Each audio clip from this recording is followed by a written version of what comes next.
aí, mano, já fez sua fezinha? Ainda não? Então dá uma brincada na KTO, parceira do Charla Podcast. Cupom CHARLA, você ganha 20% de bônus no primeiro depósito.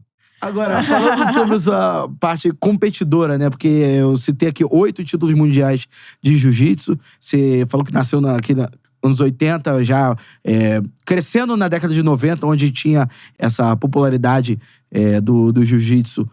Muito relacionado aos pit boys, enfim, mas muito o esporte sendo muito falado, muito comentado. Aí queria saber como é que foi esse seu início em relação à competição, primeiros títulos, se tem algum título que você considera mais marcante, pra poder falar pra gente. Eu comecei a competir aqui no Rio de Janeiro, com 11 anos de idade. Né? E aí eu ia pros campeonatos, antes eu ia assistir meus tios, depois quando eu vi eu tava ali competindo.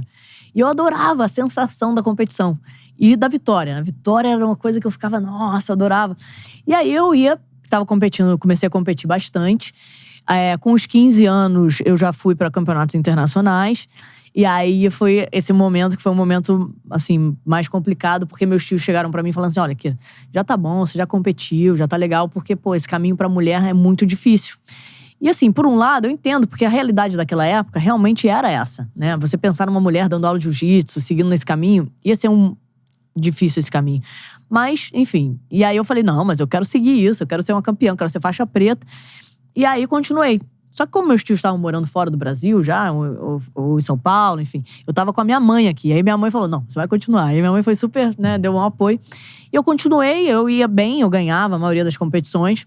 E aí fui pros Estados Unidos, venci essa competição. E aí ali eu vi que, eu falei, opa, eu levo jeito. Então como é que eu posso me dedicar pra ser uma faixa preta campeã? E aí eu segui isso na minha vida, assim. Eu, antes de ir pra escola, ia pra natação, 6 horas da manhã nadar, pra eu poder estar fazendo algo a mais do que as minhas adversárias. Então minha vida já era toda planilhada e organizada pra poder ser campeã na faixa preta. Então, assim, a minha alimentação, minhas amigas saindo o tempo inteiro e eu... Cara, não posso, uma vontade, mas não posso. Então eu tinha que abdicar de muitas coisas pra seguir dentro desse caminho.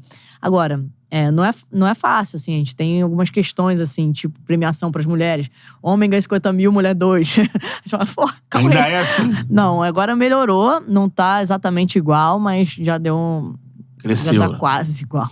Existe alguma diferença, por exemplo, quando você era menor, criancinha e tal, adolescente ali, pô, legal, ela tá ali participando, tá seguindo a família e tal, tá praticando um esporte e tal. Mas quando você passa a ser uma competidora, passa a ser uma atleta de fato, existiu, de certa forma, não especificamente dentro da família, mas fora da família também, aqueles conselhos que chegam e falam assim, você é mulher, vai tentar outra coisa, o esporte não dá vez ao lado feminino, é um esporte muito Eu só ouvia isso, masculino. na verdade, os incentivos, né? Incentivos. Conselhos. Só incentivo positivo, assim, tipo, você não vai chegar a lugar nenhum, você é mulher. Imagina uma mulher abrir uma academia, vai falir na hora, ninguém vai se matricular. Então eu só ouvia isso.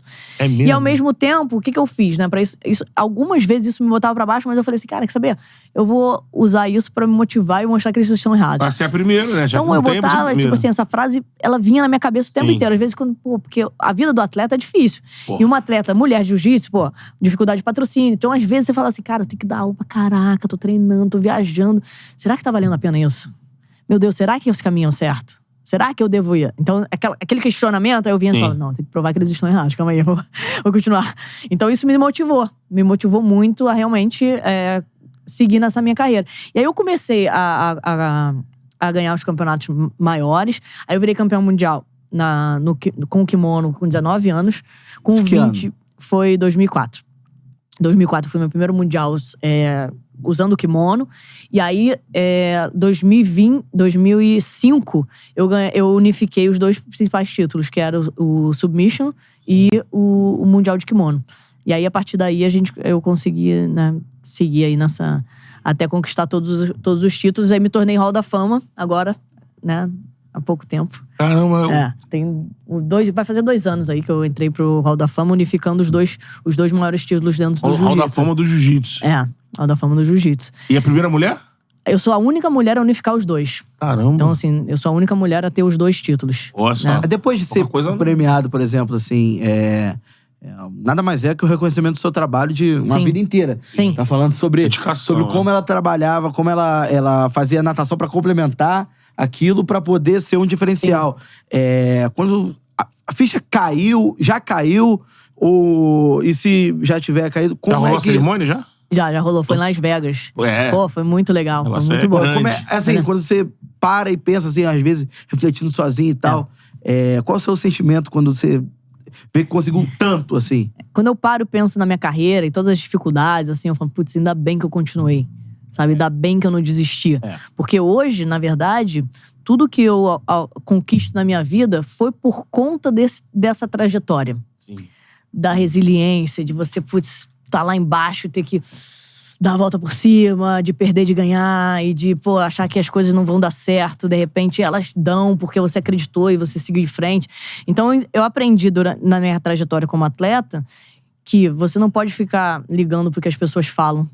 Tem que acreditar no que é o seu propósito, o que você acredita. E fazer o seu melhor pra conquistar aquilo. Então, assim, eu tinha muita responsabilidade perante o meu sobrenome, porque eu não queria ir lá ser mais uma atleta, eu queria ser a melhor. Mas se eu não fosse a melhor, perdesse, eu me entreguei por completo. Exato. Então eu Fiz ia ter o meu melhor, consciência né? tranquila. E não, Sim. fui, mas, não tava treinando, não me alimentava bem, Isso. não estudava meus adversários. Não, eu fui pra ser a Inteira, melhor. né? Perdi, ok, perdi. Mas eu me entreguei como um todo. Então, assim, eu sempre tive essa cabeça e eu comecei a ver que nos negócios que hoje eu tenho e nas coisas que eu faço, é exatamente assim que eu me entrego. E aí eu percebi que, você tem que amarrar a faixa branca e ter humildade pra evoluir em todas as áreas da vida. Então, Sim. quando eu abri minha academia, deu medo pra caramba, minha perna tremeu, parecia que eu tava lutando no campeonato mundial. Porque É um eu falei, desafio, você não porque aí sabe, você né? ouvia aquela voz, você não vai dar certo, uma academia de mulher vai falir. Uma mulher dando aula, que isso, é um absurdo, não tem como. E aí, hoje eu tenho uma das maiores academias do mundo, né? Em 3 anos e meio, a gente conquistou 550 alunos, que é um marco, isso só de jiu-jitsu, dentro do Brasil. Então, é uma das maiores academias do mundo já. Então, assim, eu só fico feliz, assim, de ter alcançado isso. Né? E do jiu-jitsu ter me proporcionado também essa vivência de vida para as coisas que eu faço. Qual é, meu parceiro? Curtiu esse corte que você acabou de ver? Então se inscreva no Charla pra dar uma moral pro melhor podcast de esportes do Brasil. Tamo junto.